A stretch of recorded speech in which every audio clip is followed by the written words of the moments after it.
Welcome to the Mechanic Garage. Today we're going to show you how to use a multimeter to test your battery, and we're also going to use a battery load tester to really check the battery, because a multimeter is going to tell you if the battery is charged, but it does not really tell you if the battery is still healthy or not.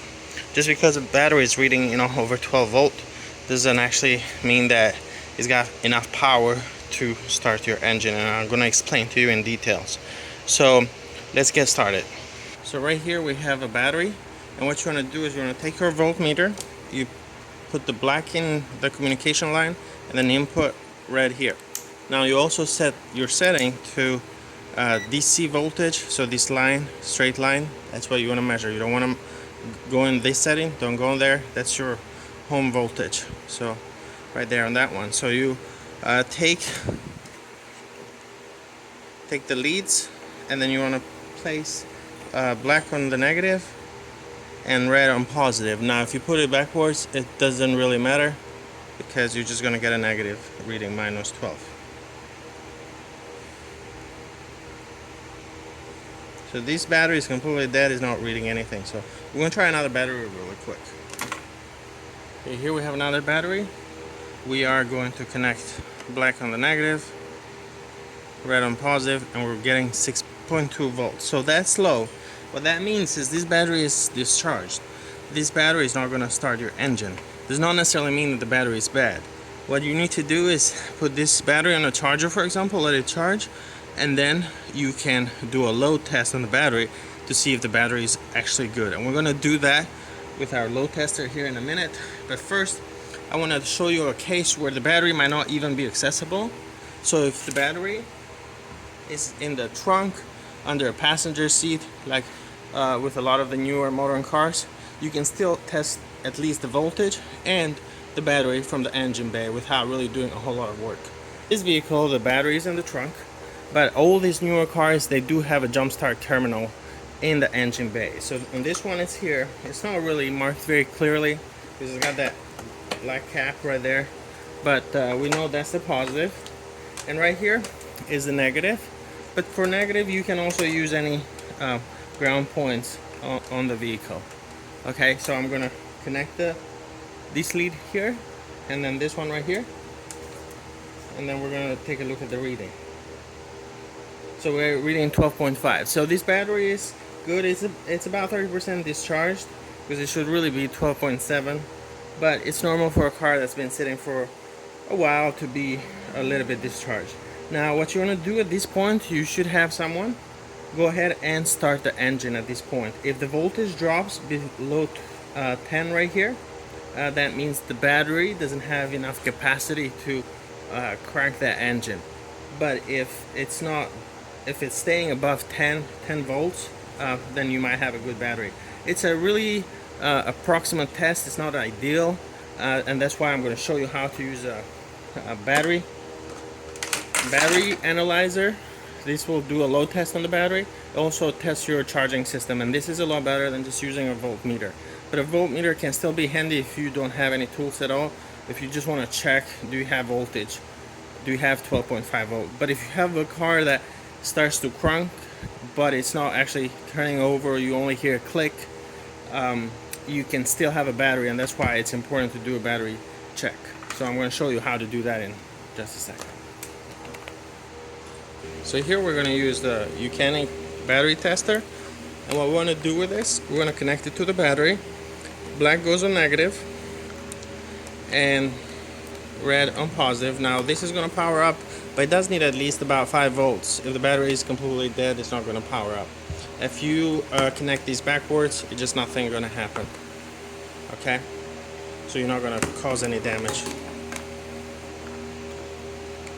So the next thing that we do is, you can do a quick test, but in this case, since we have the battery out of the car, we're going to scroll down to out of vehicle and press enter, and then regular flooded AGM gel EFP. If you look at the top of the battery, like in this case, it'll show AGM. If you have a battery like this that doesn't say anything about AGM, and you have these or circles up on top, that means lead acid battery.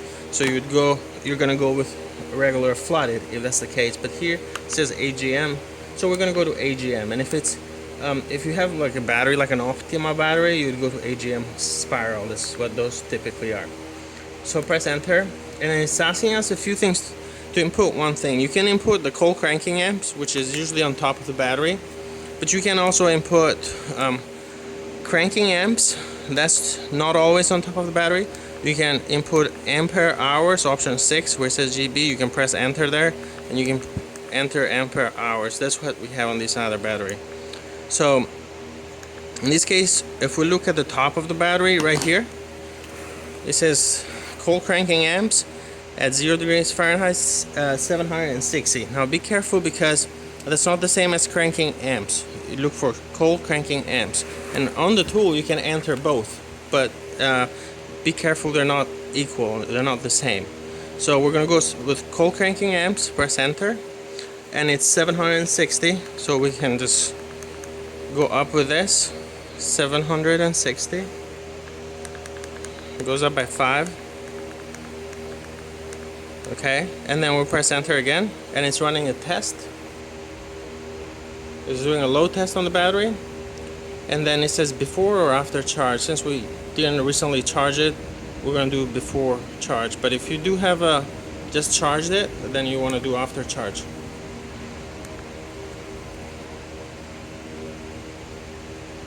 Now, one thing is, if you had the battery in the car and the car was, you had it driving or running for the last couple hours, you want to do after charge. The battery should be charged at that point. But this battery is out, we haven't put it on a charger, so we're going to do before charge. And then it's doing a load test on the battery, and it's saying, if we look there, it will say charge and retest. It's only the output is only 235 cold cranking amp. That's pretty low. If this battery is in a 4-cylinder engine, in a small 4-cylinder engine, it will probably crank, but very slowly. But most, like a V6, it's not going to crank at all. You can see battery health at 9%, charge level 0%, internal battery resistance, and what it's rated at. So this battery needs to be recharged and tested. I'm going to show you this other battery, and right here, let's turn this around so we can see the readings. If we put a multimeter on it, and you can see that right there. So if we connect the terminals, we're getting about 12.3. So that's discharged, but it's not under 12. You think, this is a good battery, maybe needs a little bit of a charge, and it'll be fine, right? But if we hook up our battery tester and we do a load test on it, you might be surprised and find out that this battery might not be as good as you might think. So out of the vehicle, if we look in here, it says 500. It says cold cranking amps. It has it written out 582. So it's a regular flathead battery, cold cranking amps, and let's go to 582. 580. That should be okay. And if we look at this, it says replace. It's only the output is only 235 amps on this as well, so it's very low, and this battery definitely needs to be replaced. That one, we need to charge it, and then you can retest it again.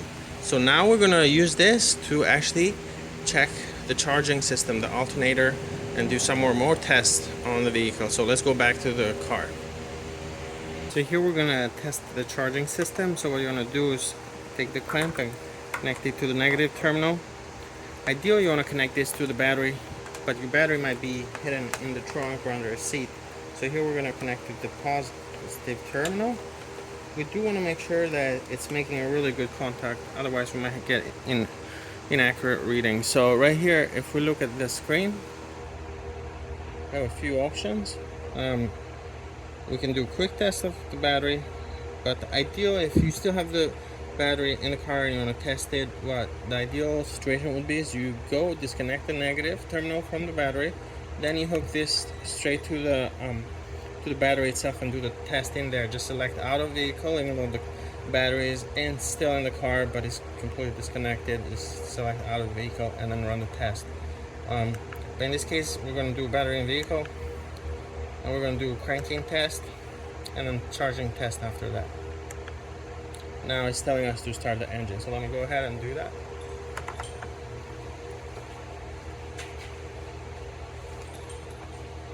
So if we look at that, how long it took 0.5, 0.6 seconds basically. Cranking was, that's a little slow, and then voltage dropped to about 8.9 or almost 9 volts. So it should have stayed above 10 volts, but this battery, it's an indication that's on the way to the end of its lifespan. So next we gotta do a charging system test, okay? So when we take a look at the alternator. The alternator, you go to battery and vehicle, charging test. So it's running a ripple test right now. And now it's telling us to increase RPM and keep it there for 5 seconds. So we went ahead and did that. So I'm going to press enter now. Testing again. It's saying voltage normal, loaded.